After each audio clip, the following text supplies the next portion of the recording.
Hey guys, this is Lemon. So for this coming Christmas edition Poem of Whiskey, we'll conduct in English, right? Because I've invited my beloved guest, Jack here. So Jack, could you introduce yourself a bit? Absolutely. So welcome to the Camel Bar. This is a home bar that I have built. I've been building home bars for about 17 years now. We started in the UK and we've moved over to Hong Kong.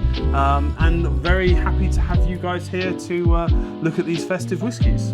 Alright, so we'll review these 5 whiskies with all of you guys, episode by episode, in the next 5 days. Let's start it.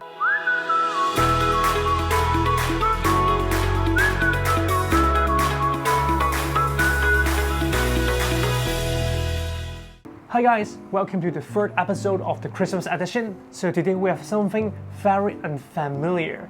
Jack, could you reveal this for us? Certainly can. Yes, it's so fast. This looks like me when I wear a Christmas jumper. It can't fit in the jumper. Yeah. So here we go. This one. Actually, this one is a little bit difficult to pronounce it, right? So actually, I call it Dailuaine. Very good, yeah. It's I think in Scotland they say Dailuaine or they will say Dailuaine. But both of them I think are acceptable in Scotland, and at the end of the day, if they say it in Scotland, that's how it should be said. So, to be honest, I haven't tried any whiskey from this distillery before. Neither have I actually. No, I haven't either. So this is the 10 years old, right? Is that correct? Yes. 10 years old, 46%, so the same as the previous 2 we've tried. And this is a very special bottle because they've only made 602. Yeah. 2 of them, 602. So yeah, really nice one. I really like the design. It is a ceramic bottles, and it's like a hip flask, right? Most importantly, this is an IB, so it's an independent. So it is an independent bottler's product. So from Douglas Lang's. Yes, that's true. And it's a Jack-sized hip flask. All right. So it fits in your pocket. Sure, it's good. Carry it all around with you. They're ridiculous, right? Right, let's try it. All right, let's try it. Come on. The center.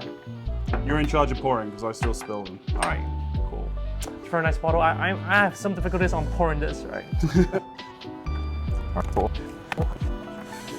Okay. Those? I remember, according to the general introductions, so they did not mention the barrel type. No, there's no mention of the barrel anywhere, but on the nose, it's quite young. Even though it's a 10-year, it smells almost, it's got like a new make smell to it. And it smells some sour pear flavor, right? Yeah, it's definitely not a sweet nose to it. Very matured flavor, very matured pear. Yeah, old pear. Sure. An old pear, yeah. And some maltiness there, and also smell some maltiness. I like grain flavor there. Yeah. So although the bottle mentioned that they have some sherry influence, but I feel like they're not much. Also, look at the color. I mean, color-wise, it doesn't seem particularly sherried. Yeah, even though they mention it. Like a golden lemon green something there. Let's try it. Let's see what it's like. I love this. I like this a lot. It's surprisingly balanced and stronger than what it smells. And the nose and the flavor, the taste are completely different. It's very it starts sweet and then it goes off into all sorts of directions. That's true. Because to be honest, for nosing, actually I was quite disappointed. Yeah. I think it's okay. It is something like pear. Maybe it's something. If you wanted to rely on this, but you only got to nose it before you bought it, you probably wouldn't buy it. But I would say after trying it, you probably would be quite surprised. True. I like it a lot actually.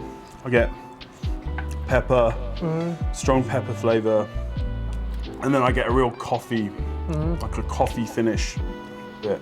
Yeah, I'm a big fan. I think this is probably my favorite so far of the. It's very noisy, so. That's right. This is probably my favorite so far of what we've tried. I feel like it actually is quite all-rounded and comprehensive. I can taste sweetness at the beginning, then come with the sourness, and hints of saltiness. Then the bitterness you mentioned and the spiciness you mentioned. I think it's super all-rounded. So every flavor is there. I don't think this is a good starting whiskey. I think for anybody who's looking to try whiskey for the first time, I wouldn't start with this. Yeah, business have a very high complexity there. Yeah. So you actually feel lost. If you're new to whiskey, you feel lost when drinking it. New to whiskey, definitely start with the Cake or the Tale of Winter. Absolutely. But I like it. I'm a fan. If you get a chance to buy this, I definitely think you should. But the sweetness is different from the Cake. The Cake is more like honey side and the cream side. But this one is more like sugar. It's more like syrup. Yeah, it's a syrupy sweet. Yeah, it's just a pure sweetness there. Yeah. Yeah. That's quite special, yeah. Yeah. I'm not sure whether it could represent the distillery itself, but if the distillery is doing this style of whiskey, I quite like it. Yeah, I agree. Indeed. I agree. I'm definitely going to go and try some of their other stuff. I remember you mentioned that like it tastes like cereal, right? Yeah. Is it that brand that you mentioned? It's like shredded wheat, like but frosted shreddies. If anyone's ever had frosted shreddies, it's got a very similar start-off point to that. It's like very cereal, very yeah, like. It's everything you'd eat in the morning, right? Yeah. Maybe don't drink this in the morning, but you could eat cereal, and it is very similar. Yeah, pair it with cereal together. I think it's a good for pairing as well. Nice. I'm a fan. Yeah. Although the finish is not that long, the finish like dropped quite fast, but I think the whole performance for this 10 years, I think it's good enough for me. And I think this is the most festive of all the ones we've tried so far. Sure. Including the winter. I think you could sit quite happily in front of a fire and enjoy this, and it would be a good whiskey. So I would like to do a little announcement for the next two. Okay. Yeah, I think the next two is also from the Lax family. So can we review it right now, or no, we can't. You'll have to yeah. tune in to see what the next ones are. Sure. Yeah. Wait for it. If you guys like this video, please comment, like, subscribe. Absolutely, and if you like this whiskey, you've got to get it quick because there's only 600 or so bottles and it's going to go really quickly. It's a beautiful whiskey. Enjoy it. To be honest, this is my favorite bottle design at all. I agree.